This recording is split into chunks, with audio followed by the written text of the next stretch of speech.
Morning room in Algernon's flat in Half Moon Street. The room is luxuriously and artistically furnished. Time of the year, July.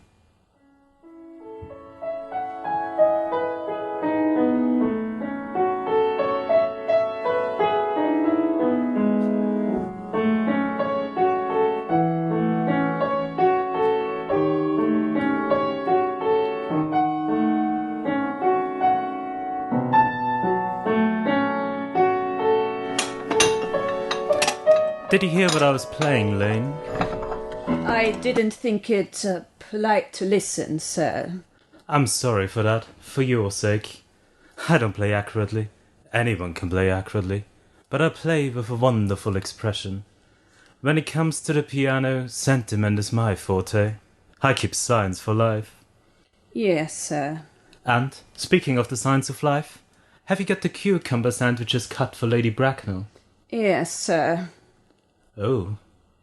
By the way, Lane, I see from your book that on last Thursday night when Lord Shoreman and Mr. Worthing were dining with me, 8 bottles of champagne are entered as having been consumed. Yes, sir. 8 bottles and a pint. Why is it that at a bachelor's establishment the servants invariably drink the champagne? I ask merely for information. I attribute it to the superior quality of the wine, sir. I have often observed that in married households the champagne is rarely of a first-rate brand. Good heavens! Is marriage so demoralizing as that? I believe it is a very pleasant state, sir. I have had very little experience of it myself up to the present. I have only been married once, and that was because of a misunderstanding between myself and a young person. I don't know that I'm much interested in your family life, Lane. No, sir. It is not a very interesting subject. I rarely think of it myself. Very natural, I'm sure. That will do, Lane. Thank you, sir. Lane's views on marriage seem somewhat lax. If the lower orders don't set us a good example, then what on earth is the use of them? They seem, as a class, to have absolutely no sense of moral responsibility. Mr. Earnest Worthing. How are you, my dear Earnest? What brings you up to town? Oh, pleasure, pleasure. What else should bring one anywhere? Eating as usual, I see, Algy. I believe it is customary in good society to take some slight refreshment at 5 o'clock. Where have you been since last Thursday? In the country. What on earth do you do there? When one is in town, one amuses oneself. When one is in the country, one amuses other people. It is dreadfully boring. And who are those people that you amuse? Oh, neighbours. Got nice neighbours in your part of Shropshire? Perfectly horrid. Never speak to one of them. By the way, Shropshire is your county, is it not? Eh? Shropshire? Yes, of course. Hello. Why all these cups for tea? Why the cucumber sandwiches? Why such reckless extravagance in one so young? Who is coming for tea? Merely Aunt Augusta and Gwendolen. How perfectly delightful. Yes, that is all very well. However, I'm afraid Aunt Augusta won't quite approve of you being here. May I ask why? My dear fellow, the way you flirt with Gwendolen is perfectly disgraceful. It is almost as bad as the way Gwendolen flirts with you. I am in love with Gwendolen. I have come up to town expressly to propose to her. I thought you'd come up for pleasure. I call that business. How utterly unromantic you are. I really don't see anything romantic in proposing. It is very romantic to be in love, but there is nothing romantic about a definite proposal. Why, one may be accepted. One usually is, I believe. Then the excitement is all over. The very essence of romance is uncertainty. If I ever get married, I'll certainly try to forget the fact. Of that fact I have no doubt. The divorce courts were specially invented for people whose memories were so curiously constituted. There is no use speculating about that subject. Divorces are made in heaven. Please don't touch the cucumber sandwiches. They're ordered specially for Aunt Augusta. Well, you have been eating them the whole time. Well, that is quite a different matter. She's my aunt. Have some bread and butter. The bread and butter is for Gwendolen. Gwendolen is devoted to bread and butter. And very good bread and butter it is indeed too. Well, my dear fellow, you do not need to eat as if you're going to eat at all. You behave as if you are married to her already, and you're not married to her already, and I don't think you ever will be. Why on earth do you say that? Well, in the first place, girls never marry the man they flirt with. Girls don't think it right. Oh, that is nonsense. It isn't. It is a great truth. It accounts for the extraordinary number of bachelors one sees all over the place. In the second place, I don't give my consent. Your consent?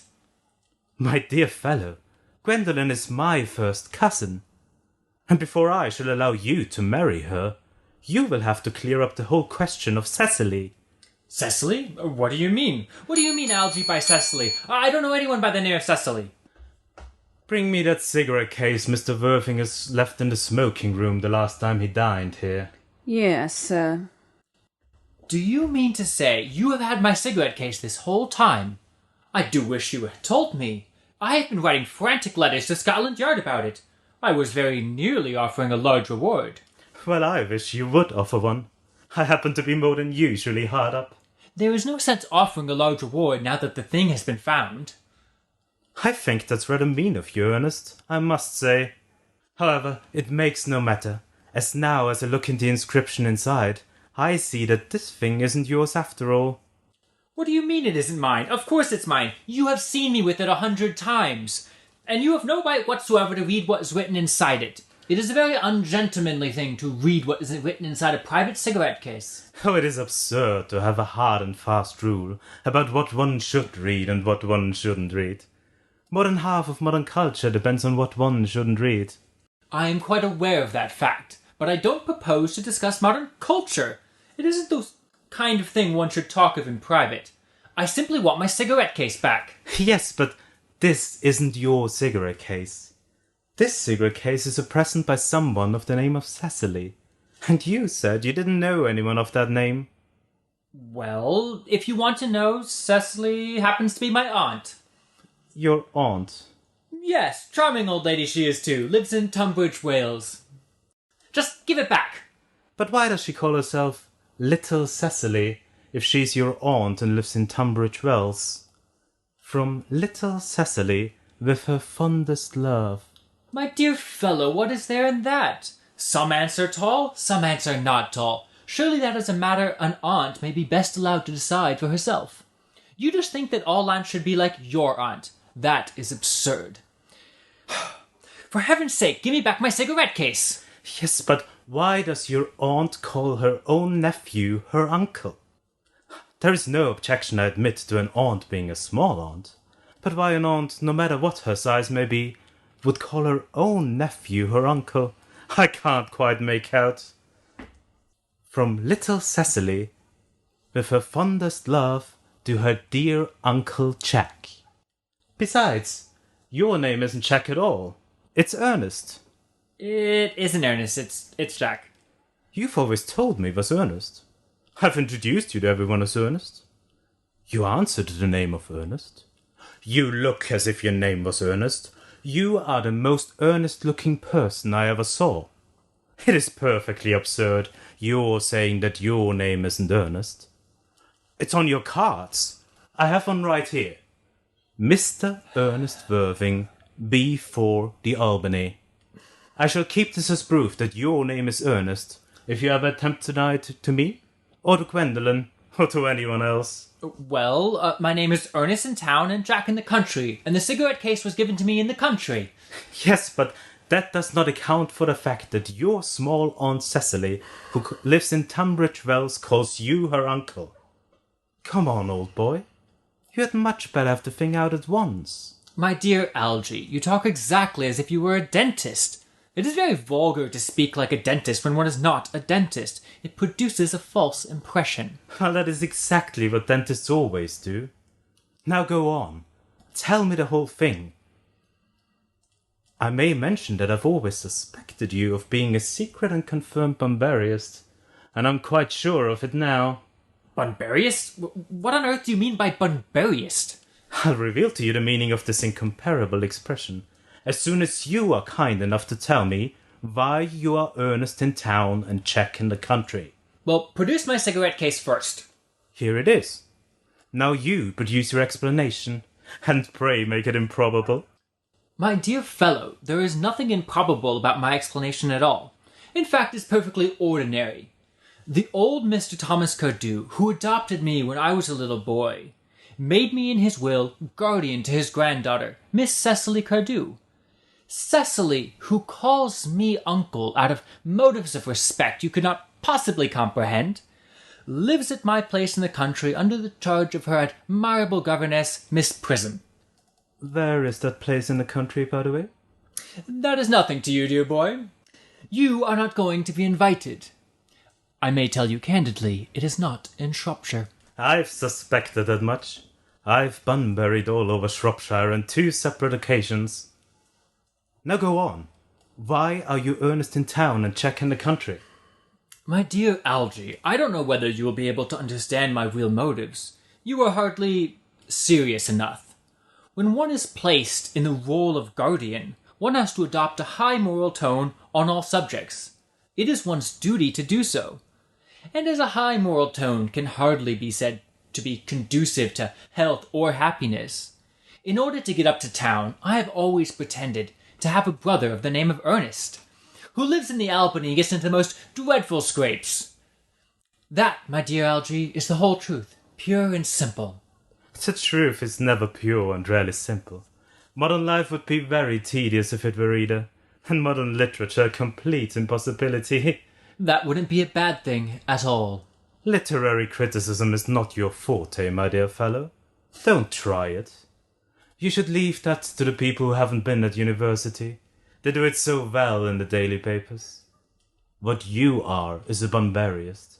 I was quite right in saying you were a bunburyist. You are one of the most advanced bunburyists I know. What on earth do you mean? You have invented a very useful younger brother called Earnest, so you may go up to town as often as you like. I have invented an invaluable permanent invalid called Bunbury, so I can go down to the country whenever I choose. Bunbury's perfectly invaluable. If it wasn't for Bunbury's extraordinary bad health, for instance, I wouldn't be able to dine with you at Willie's tonight, for I would have really been engaged to Aunt Augusta for more than a week. But I haven't asked you to dine with me anywhere tonight. Yes, I know. You are absurdly careless about sending out invitations. It is very foolish of you.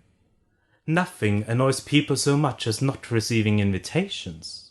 You had much better dine with your Aunt Augusta. I have not the smallest intention of doing anything of that kind.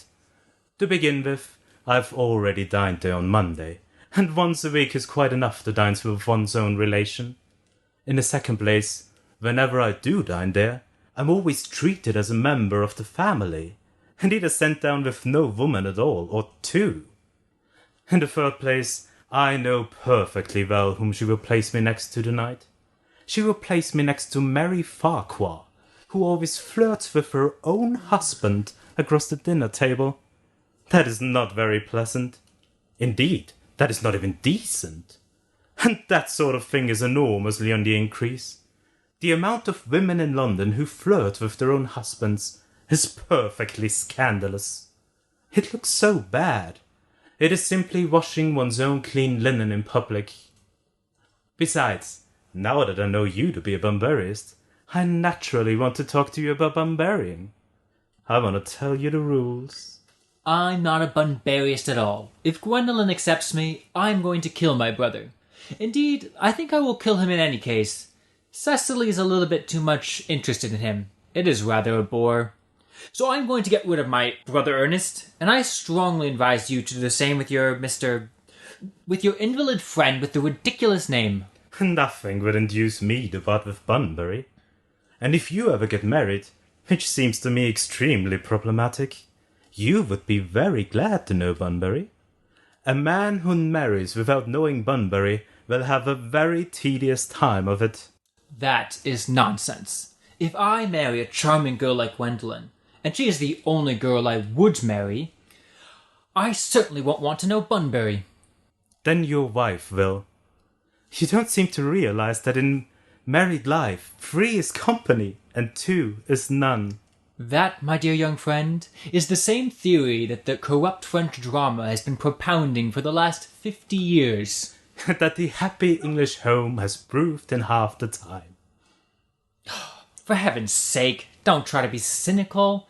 It is perfectly easy to be cynical. It is not easy to be anything nowadays, my dear fellow. There's so much beastly competition about. That must be Aunt Augusta. Only relatives and creditors ring in such a Wagnerian manner. Now, if I get her out of the room for 10 minutes, so that you shall have an opportunity for proposing to Gwendolen, will you dine tonight with me at Willie's? I suppose so, if you want to. But you must be serious about it. I hate people who are not serious about meals. It is so shallow of them. Lady Bracknell and Miss Fairfax. Good afternoon, dear Algernon. I hope you are behaving very well. I'm feeling very well, Aunt Augusta. That is not quite the same thing. In fact, the two things rarely go together. Dear me, you are smart. I'm always smart, aren't I, Mr. Worthing? You are quite perfect, Miss Fairfax. I hope I'm not that. It would leave no room for development, and I intend to develop in many directions. I'm sorry if we are a little late, Algernon, but I was obliged to call on dear Lady Harbury. I hadn't been there since her poor husband's death. I never saw a woman so altered. She looks quite 20 years younger. And now I'll have a cup of tea and one of those nice cucumber sandwiches you promised me. Certainly, Aunt Augusta. Won't you come and sit here, Gwendolen? Thanks, Mamma. I'm quite comfortable where I am. Good heavens! Lane, why are there no cucumber sandwiches? I ordered them specially. There were no cucumbers in the market this morning, sir. I went down twice. No cucumbers? No, sir. Not even for ready money. That will do, Lane. Thank you. Thank you, sir. I am greatly distressed, Aunt Augusta, about there being no cucumbers. Not even for ready money. It really makes no matter, Algernon. I had some crumpets with Lady Harbury, who seems to me to be living entirely for pleasure now. I hear her hair's turned quite gold from grief. It certainly has changed its colour. From what cause, I of course cannot say. Thank you. I've quite a treat for you tonight, Algernon. I'm going to send you down with Mary Farquhar. She's such a nice woman and so attentive to her husband. It's delightful to watch them.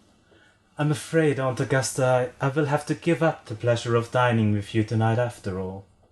I hope not, Algernon. It would put my table completely out. Your uncle would have to dine upstairs. Fortunately, he is accustomed to that. It is a great bore, and I need hardly say a terrible disappointment to me, but the fact is, I had just had a telegram to say that my poor friend Bunbury is very ill again. They seem to think that I should be with him. It is very strange. This Mr. Bunbury seems to suffer from curiously bad health. Yes, poor Bunbury is a dreadful invalid. Well, I must say, Algernon, that I think it is high time that Mr. Bunbury made up his mind whether he was going to live or die. This shilly-shallying with the question is absurd. Nor do I in any way approve of the modern sympathy with invalids. I consider it morbid. Illness of any kind is hardly a thing to be encouraged in others. Health is the primary duty of life. I'm always telling that to your poor uncle, but he never seems to take much notice, as far as any improvement in his ailment goes. I should be much obliged if you could ask Mr. Bunbury, from me, to be kind enough not to have a relapse on Saturday, for I rely on you to arrange my music for me. It is my last reception, and one wants something that will encourage conversation, particularly at the end of the season when everyone has practically said whatever they had to say, which in most cases was probably not much. I will speak to Bunbury, if he's still conscious. But I think that I can promise you that he will be all right by Saturday. Of course the music is a great difficulty.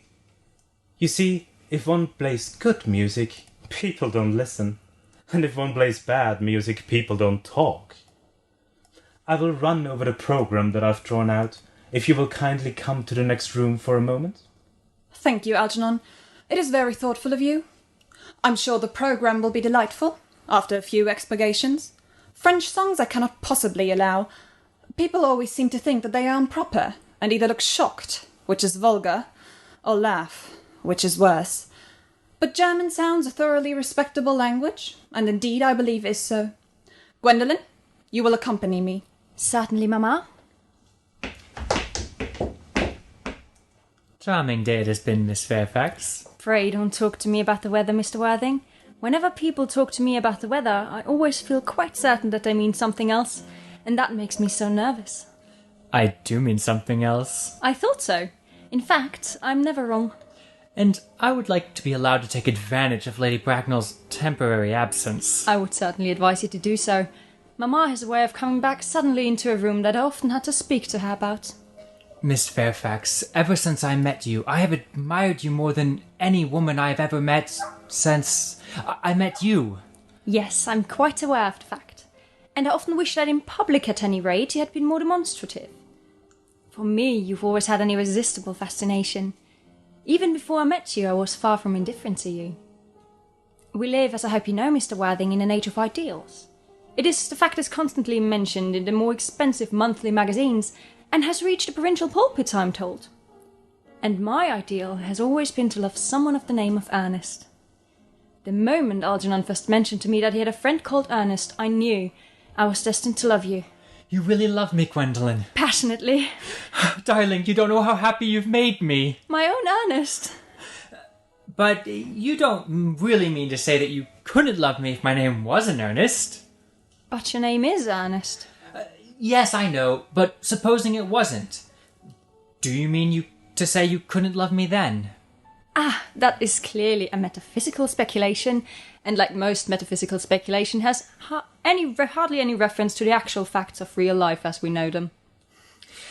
Personally, darling, to speak quite candidly, I don't much care about the name Earnest. I don't think it suits me at all. It suits you perfectly. It is a divine name.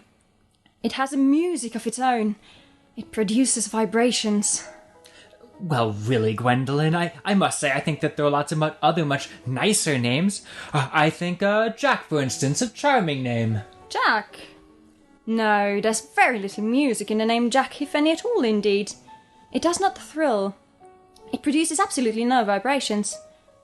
I have known several Jacks, and they all, without exception, have been more than usually plain. Besides, Jack is a notorious domesticity would John, and I pity any woman who is married to a man called John. She would probably never be allowed to know the entrancing pleasure of a single moment's solitude.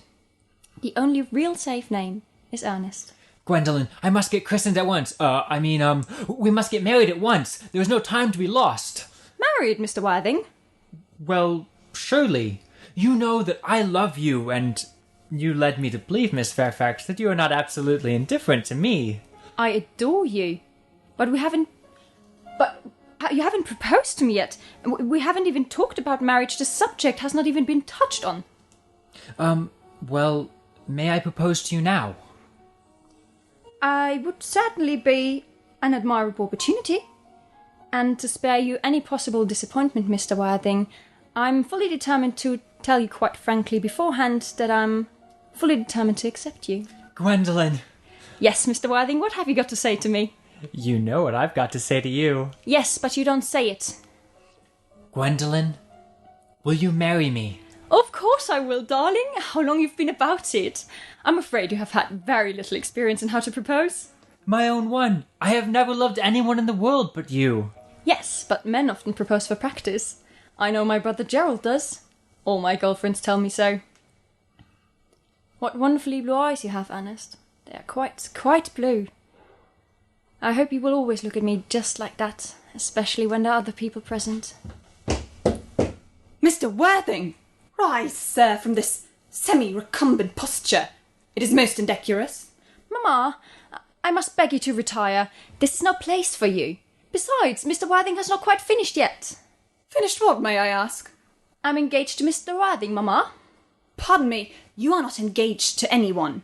When you do become engaged to someone, I, or your father, should his health permit it, will inform you of the fact. An engagement should come on a young girl as a surprise, pleasant or unpleasant, as the case may be. It is hardly a matter that she could be allowed to arrange for herself. And now, I'll have a few questions to put on you, Mr. Worthing. While I'm making these inquiries, you, Gwendolen, will wait for me below in the carriage. Mamma! In the carriage, Gwendolen. Gwendolen, the carriage. Yes, Mamma. You can take a seat, Mr. Worthing. Thank you, Lady Bracknell. I prefer standing. I feel bound to tell you that you are not down on my list of eligible young men, although I have the same list as dear Duchess of Bolton has. We work together, in fact. However, I am quite ready to enter your name, should your answers be what a really affectionate mother requires. Do you smoke? Well, yes, I must admit I smoke. I am glad to hear it. A man should always have an occupation of some kind. There are far too many idle men in London, as it is. How old are you? 29. A very good age to be married at. I've always been of the opinion that a man who desires to get married should know either everything or nothing. Which do you know? I know nothing, Lady Bracknell. I am pleased to hear it. I do not approve of anything that tampers with natural ignorance. Ignorance is like a delicate, exotic fruit. Touch it, and the bloom is gone. The whole theory of modern education is radically unsound. Fortunately, in England, at any rate, education produces no effect whatsoever. If it did, it would prove a serious danger to the upper classes and probably lead to acts of violence in Grosvenor Square. What is your income? Between 7,000 and 8,000 a year. In land or in investments? In investments, chiefly. That is satisfactory. What between the duties expected of one during one's lifetime and the duties exacted from one after one's death, land has ceased to be either a profit or a pleasure. It gives one position and prevents one from keeping it up. That's all that can be said about land. I have a country house with some land, of course, attached to it. About 1,500 acres, I believe. But I don't depend on that for my real income. In fact, as far as I can tell, the poachers are the only people who make anything out of it at all. A country house? How many bedrooms? Well, that point can be cleared up afterwards. You do have a townhouse, I hope? A girl with a simple, unspoiled nature, like Gwendolen, could hardly be expected to reside in the country. Well, I own a house in Belgrave Square, but it is let by the year to Lady Bloxham. Of course, I can get it back whenever I like at 6 months' notice. Lady Bloxham? I don't know her. Oh, she goes about very little. She is a lady considerably advanced in years. Nowadays, that is no guarantee of respectability of character. What number in Belgrave Square? 149. The unfashionable side. I thought there was something. However, that could easily be altered. Do you mean the fashion or the side? Both, if necessary, I presume. What are your politics? Well, I'm afraid I really have none. I am a liberal unionist. Oh, they count as Tories. They dine with us, or come in the evening at any rate. Now, to minor matters. Are your parents living? I have lost both my parents. To lose one parent, Mr. Worthing, might be regarded as a misfortune. To lose both looks like carelessness. Who was your father? He was evidently a man of some wealth. Was he born in what the radical papers call the purple of commerce, or did he rise from the ranks of the aristocracy? I'm afraid I really don't know. The fact is, Lady Bracknell, I said I had lost both my parents. It would be near the truth to say that my parents seem to have lost me. I don't actually know who I am by birth. I was found. Found? The late Mr. Thomas Cardew, an old gentleman of a very charitable and kindly disposition, found me and gave me the name of Worthing because he happened to have a ticket to Worthing in his pocket at the time. Worthing is a place in Sussex. It is a seaside resort. And where did the charitable gentleman with a first-class ticket to this seaside resort find you? In a handbag. A handbag? Yes, Lady Bracknell. I was in a handbag. A somewhat large, black leather handbag with handles to it. An ordinary handbag, in fact. In what locality did this Mr. James or Thomas Cardew come across this ordinary handbag? In the cloakroom at Victoria Station. It was given to him in mistake for his own. The cloakroom at Victoria Station? Yes, the Brighton line. The line is immaterial. Mr. Worthing, I confess I feel somewhat bewildered by what you've just told me. To be born, or at any rate bred, in a handbag, whether it had handles or not, seems to me to display a contempt for the ordinary decencies of family life that reminds one of the worst excess of the French Revolution, and I presume you know what that unfortunate movement has led us to. As for the particular locality in which the handbag was found, a cloakroom at a railway station might serve to conceal a social indiscretion, has probably indeed been used for that purpose before now, but it could hardly be regarded as an assured basis for a recognised position in good society. May I ask you then what you would advise me to do? I need hardly say I would do anything in the world to ensure Gwendolyn's happiness.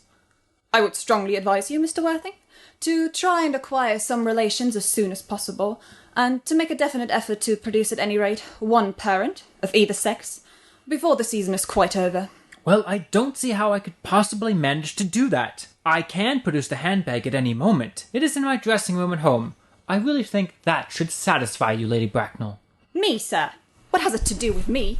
You could hardly imagine that I, and Lord Bracknell, would dream of allowing our only daughter, a girl brought up with the utmost care, to marry into a cloakroom and form an alliance with a parcel. Good morning, Mr. Worthing. Good morning.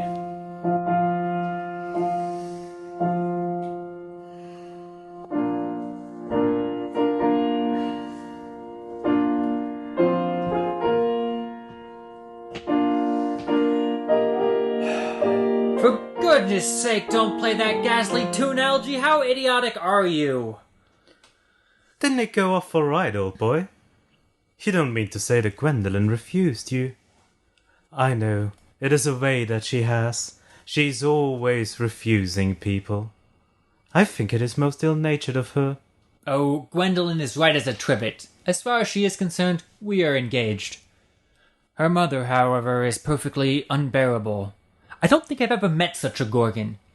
I'm not really sure what a gorgon is, but I'm quite sure Lady Bracknell is one. In any event, she is a monster, without being a myth, which I think is rather unfair. I beg your pardon, Algy. I suppose I shouldn't talk to you about your relative way before you. My dear boy, I love hearing my relations abused. It's the only thing that makes me put up with them at all. Relations are simply a tedious pack of people who haven't got the remotest knowledge of how to live, nor the smallest instinct about when to die. Oh, that is nonsense. It isn't. Well, I won't argue about the matter. You always want to argue about things. That is exactly what things were originally made for. Upon my word, if I thought that, I'd shoot myself. You don't think there's any chance of Gwendolen becoming like her mother in, say, 150 years, do you, Algy? All women become like their mothers. That's the tragedy. No man ever does. That is his. Is that clever? It is perfectly phrased, and quite as true as any observation in civilized life should be. I'm sick to death of cleverness. Everybody is clever nowadays. You can't go anywhere without meeting clever people. The thing has become an absolute public nuisance. I wish to goodness we had a few fools left. We have. I should extremely like to meet them. What do they talk about? The fools? Who about the clever people, of course. What fools? By the way, have you told Gwendolen the truth about your being Earnest in town and Czech in the country? My dear fellow, the truth isn't quite the sort of thing one tells to a nice, sweet, refined girl. What extraordinary ideas you have about how to behave towards a woman. The only way to behave towards a woman is to make love to her if she's pretty, and to someone else if she's plain. Oh, that is nonsense. What about your brother? What about the profligate Earnest? Oh, before the end of the week, I shall have got rid of him. I'll say he died in Paris of apoplexy. Lots of people die suddenly of apoplexy, don't they? Yes, my dear fellow, but it is hereditary. It's a sort of thing that runs in the family. You'd much better say, a severe chill. You are quite sure a severe chill isn't hereditary or anything of the kind? Of course it isn't. Very well then. My poor brother Ernest, carried off suddenly by a severe chill. That gets rid of him. But I thought you said that Miss Cardew was a little too interested in your brother. Won't you feel his loss a good deal? Oh, that is all right. Cecily is not a silly romantic girl, I'm glad to say. She has got a capital appetite, goes on long walks, and doesn't pay any attention to her lessons. I would rather like to see Cecily. I will take very good care you never do. She is excessively pretty and only just 18. Have you told Gwendolen that you have an excessively pretty ward who is only just 18? Oh, one doesn't blurt these things out to people. Cecily and Gwendolen are sure to become extremely great friends. Why, I bet you anything, within half an hour, they will be calling each other sister. Women only do that if they have called each other lots of other things first. Now, my dear boy, if we want to get a good table at Willie's tonight, we must really go and dress. Do you know it is nearly 7? It is always nearly 7. Well, I'm hungry. I never knew you when you weren't. What shall we do after dinner? Go to a theatre? Oh no, I loathe listening. Let us go to the club. Oh no, I hate talking. Well, we might trot round to the Empire at 10. Oh no, I can't bear looking at things. It is so silly. Then what shall we do? Nothing. Oh, it is awfully hard work doing nothing. However, I don't mind hard work where there is no definite object of any kind. Miss Fairfax. Gwendolen, upon my word. Algy, kindly turn your back. I have something very particular to say to Mr. Worthing. Really, Gwendolen? I don't think I can allow this at all. Algy, you always adopt a strictly immoral attitude towards life. You're not quite old enough to do that. My own darling. Earnest, we may never be married. From the expression on Mamma's face, I fear we never shall. Few parents nowadays pay any regard to what their children have to say to them. The old-fashioned respect for the young is fast dying out.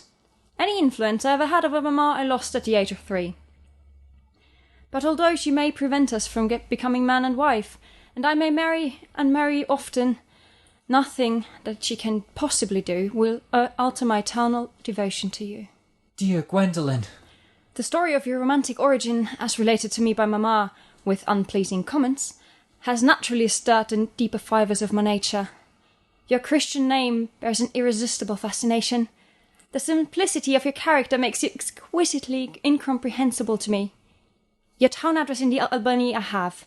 What is your address in the country? The Manor House, Woolton, Hertfordshire. There's a good postal service, I presume. It might be necessary to do something desperate. That, of course, will require serious consideration. I will communicate with you daily. My own one. How long do you remain in town? Till Monday. Good.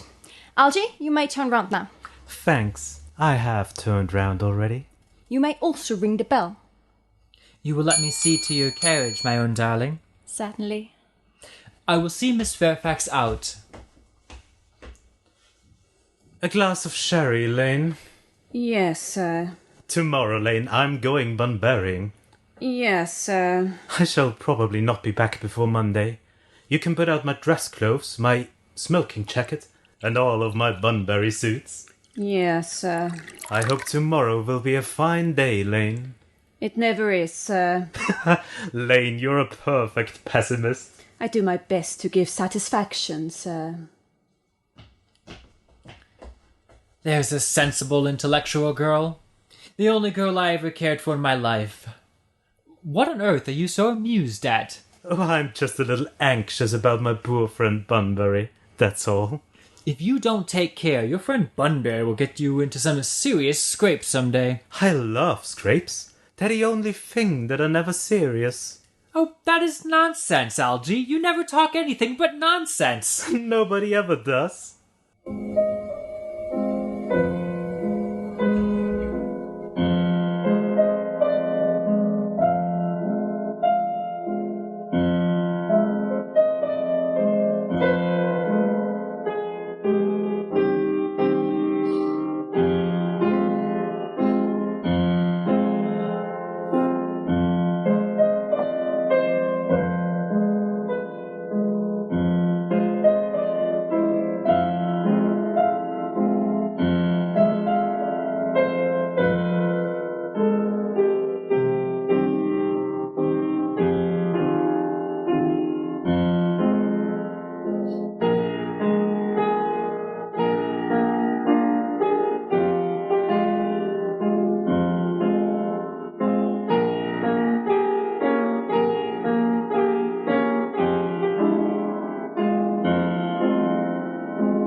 Thank you so much for listening. If you enjoyed this, please tune in tomorrow at 6:15 for Acts 2 and 3.